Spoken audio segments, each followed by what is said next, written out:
ఈ సంఘటన తిరుపతి దగ్గరలో జరిగింది. 12 సంవత్సరాల ముగ్గురు అబ్బాయిలు 8 సంవత్సరాల అమ్మాయిని రేప్ చేసి చంపేశారు. ఈ విషయంపై ప్రతి తల్లిదండ్రులు స్పందించి తమ పిల్లల ప్రవర్తన ఎలా ఉందో ఖచ్చితంగా తెలుసుకోవాలి. భారతదేశ సనాతన ధర్మం, వస్త్రధారణ, ఆహారం, కుటుంబ వ్యవస్థ చాలా గొప్పవి.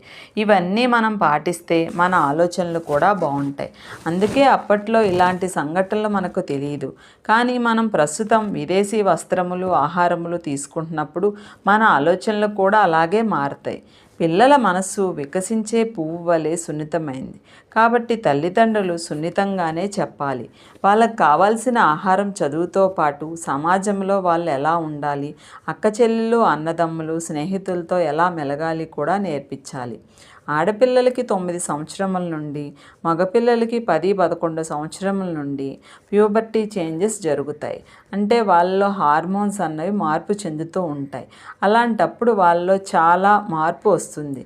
కాబట్టి దాన్ని ప్రతి పేరెంట్స్ గమనించి వాళ్ళు ఎలా ఉంటున్నారు, వాళ్ళు మొబైల్స్, టీవీ చూస్తున్నప్పుడు ఏం చూస్తున్నారో కూడా మనం గమనించాలి.